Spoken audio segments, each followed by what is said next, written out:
Hey family, have you ever gone to church and wish you could ask the pastor a question?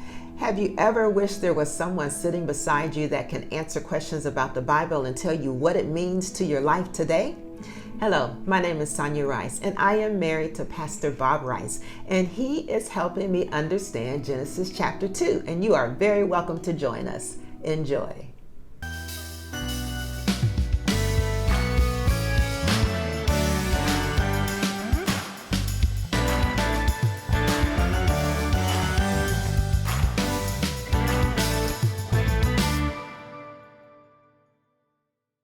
The Lord God caused the man to fall into a deep sleep, and while he was sleeping, he took one of the man's ribs and then closed up the place with the flesh. I see the soul as a conjunction too. It says, but for Adam, no suitable helper was found. So God did this. My version says and, but it's still a conjunction. You know, there's that he's tying those two clauses together, and it says and or so. I don't know what makes a translator use and or so. Yes, so that's very interesting. And the Lord caused a deep sleep to fall on Adam, and he slept. Or I believe while he slept is a good. Mine says while he was sleeping. Is that what yours said? While he slept? No. It just says he called a deep sleep falling out of him, and he slept. And he slept. And he took one of his ribs. That's what King James says. And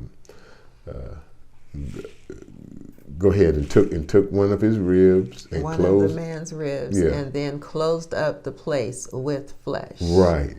And so the question goes to say, okay, why the rib? Why of all? I mean, I forgot from my anatomy course, how many individual bones there are in the human body, but there are over 100 of them. And why out of all the bones would he take the rib? Maybe it's the one that he could have done the most without. I don't know, but I don't think that that's the case.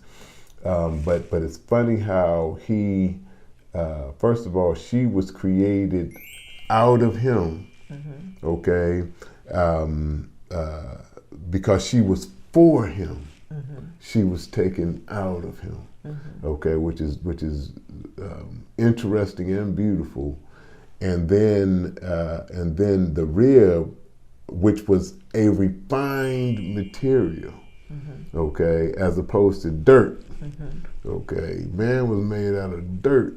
The woman was made from a already refined material. Okay, which is why women are why I believe women are beautiful. They're beautiful. They're beautifuler than men are. And with the rib, the Lord taken from the man, he made the woman and brought her to the man, and that must have been phenomenal. She was fashioned. That word he made is fashioned her, and she was probably the most beautiful of all creation because she was the prototype. She was formed by the very hand of God. So everything was all perfect and in the right place and phenomenal. Everybody else that came after her probably never looked as beautiful as she looked. And everybody else, she's probably the measure of all women that would ever come after her. And now, just like he brought the animals to Adam, now he brought the woman to the man, okay? And Adam says, and this turns into strange, if you notice in your Bible, it turns to verse form. It turns from narrative form into verse form, which means that that this is poetry now. So he broke out in a song. He said, woo, woo, woo, woo. And he started singing. You know, he started singing. He said, what? That's what this is now mean. That's another translation. This is now. Okay. Okay. This right here. This is what you did with my flesh and my bones. That's what's being said there. He said, "Ooh, I got to name this one. She will be called woman because she was taken out of man." Okay, and then he continues in his poetry. He says, he said, "I don't have a mother or a father, but if I did, okay, I would leave them for this right here."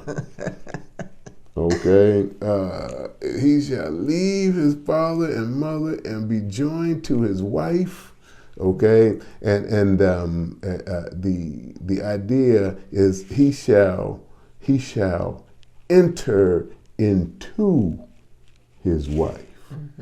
Okay. Yes. Yes. And that act is a one flesh act. It is the one flesh act, and this is why sex outside of marriage is prohibited by God, because it's a lie. It's a lie. Okay, because to enter into the cleft of a woman is a demonstration of one fleshness. And if you don't have one flesh intentions, you're telling a lie. You are communicating a lie. Sex is communicative, and as well as reproductive and recreational. Okay, we in our society major in the recreational aspect of it. Okay, we avoid as much as possible the reproductive aspect of it, if the truth was told, and most people don't even know about the communicative aspect. The communication. Yeah.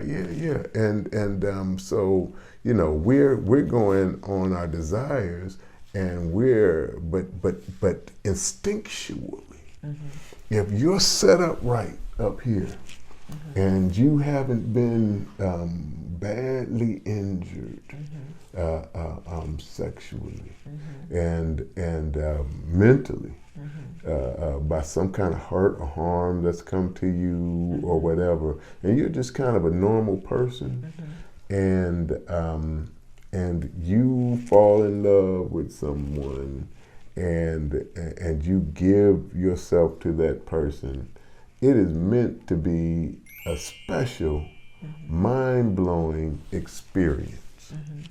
Okay, and so the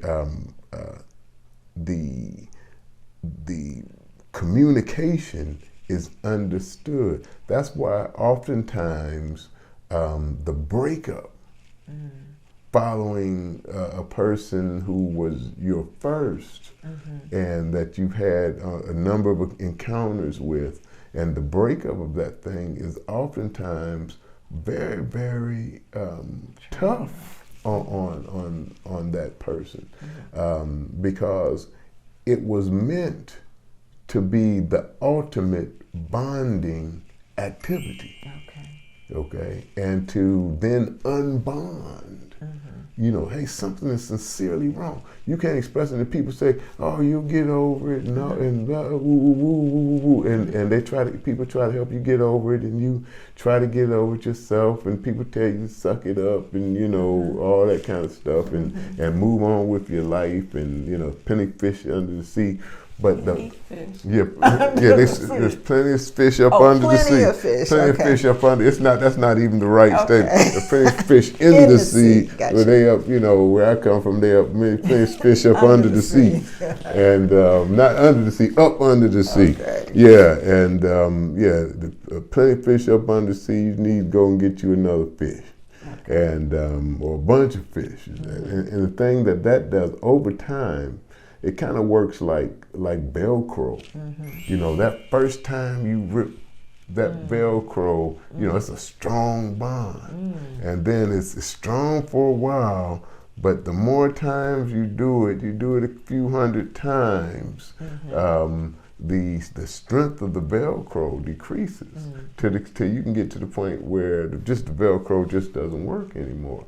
And so, people having all these multiple encounters with multiple people over time, and then they decide to get married. Okay.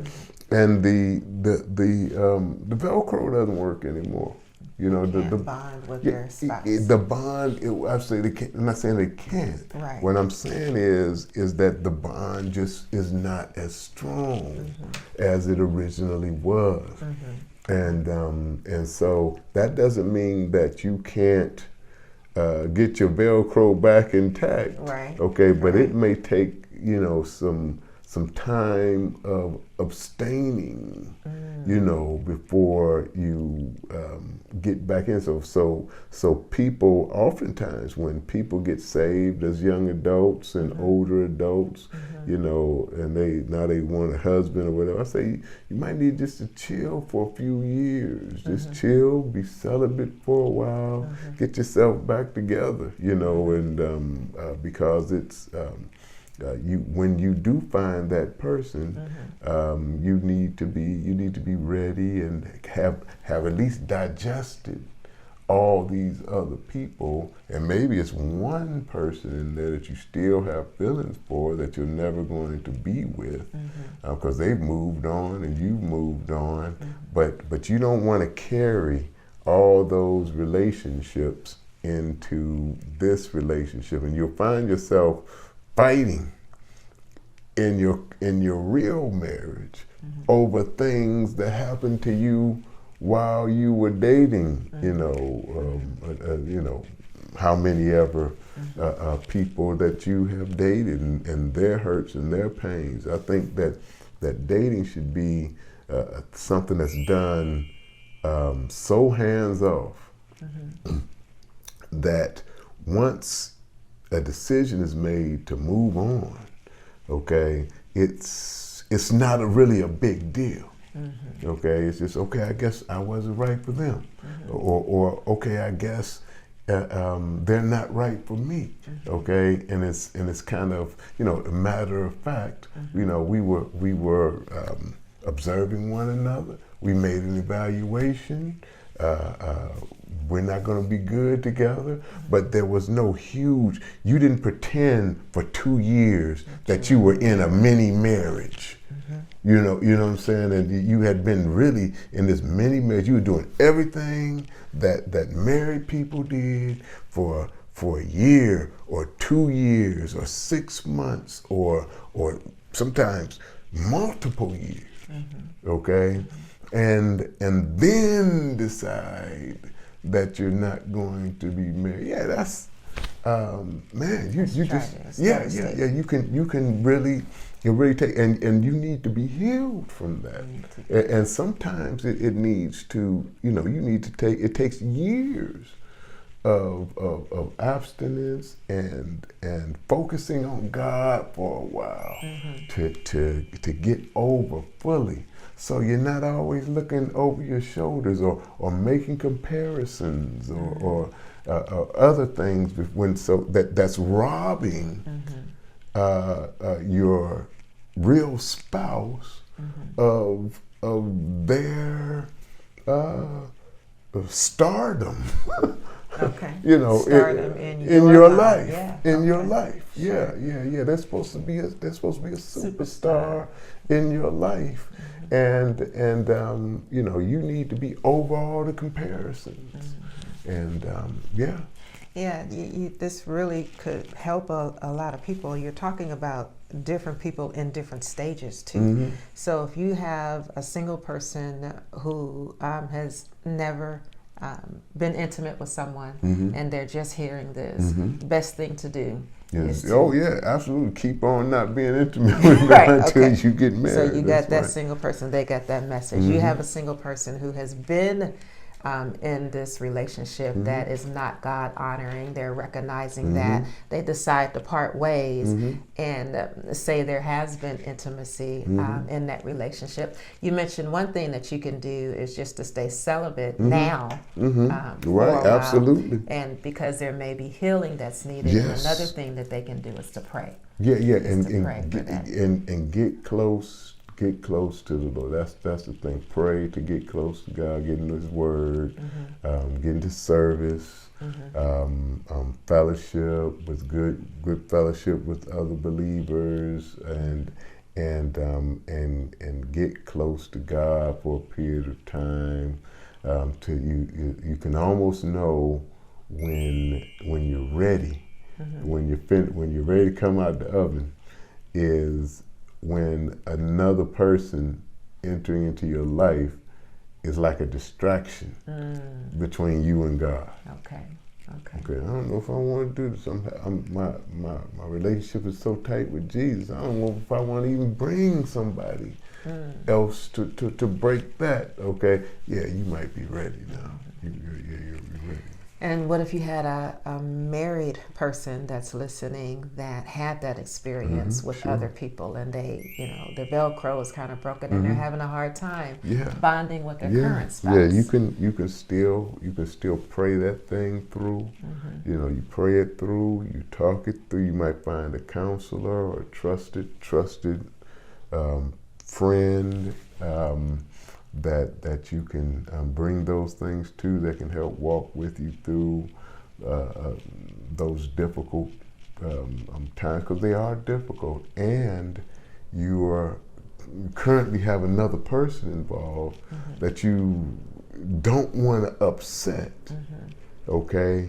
And it may not be the best thing to tell them what you're going through, depending on how they'll react. And so that might be a thing that you just need to bear the burden alone for, and until you have fully